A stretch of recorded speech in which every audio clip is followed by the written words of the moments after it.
Well, today we're talking with animal trainer Kim Sykes of K9 Manners to talk more about some behavior problems or issues you may have been struggling with when it comes to your dog.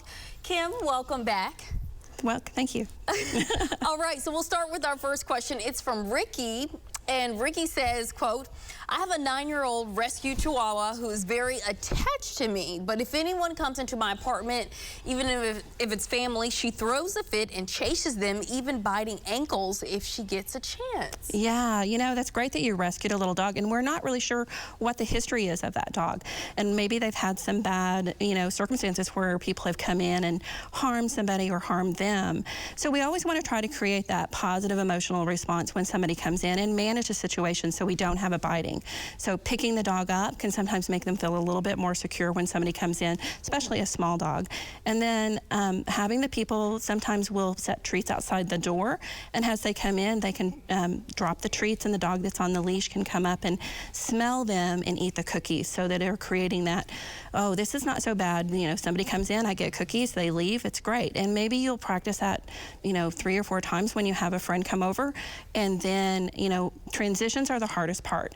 So people coming in, people exiting, people sitting down or standing up. How do you make the transitions better? So you're going again, every time somebody stands up, here's a cookie. Every time somebody sits down, here's a cookie, or several on the floor.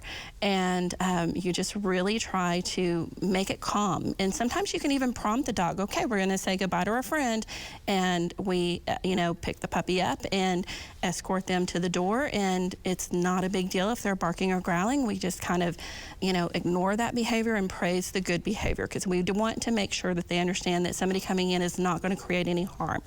Right. That is good advice to keep in mind. Okay, our next question is from Rachel. She says, every time a door opens, my 6-year-old Pit is going to dart in or out, even knocking me down sometimes. Oh, yes. I tell you, our little pitties, we love them, and they are just little tanks sometimes, they are strong. So my favorite thing to do is to practice this on doors where it's a non-event. So I will practice a sit and wait, and at the bathroom door, at a bedroom door, at a door going to the garage, at the back door. When it's not exciting, when the squirrels are asleep at night, we practice our waits at the door. Not when the squirrels are out running and they're really excited to go out and chase them. And I like to reward them, again, on the floor behind the dog. So instead of getting to rush through and smell everything, they're getting to be rewarded by staying in that into that room before they are released to come out. I like to also use a long line, and I will attach that to a harness on the back of the dog, so if they do run through and hit the end of it, they're not going to harm themselves. And have somebody hold that or tie that to a sturdy piece of furniture or doorknob, and that way they can go out 10 or 15 feet as long as it's a safe place, and then come back in.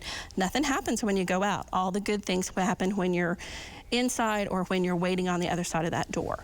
Yes, show them it's good to behave. It's good to behave, yes.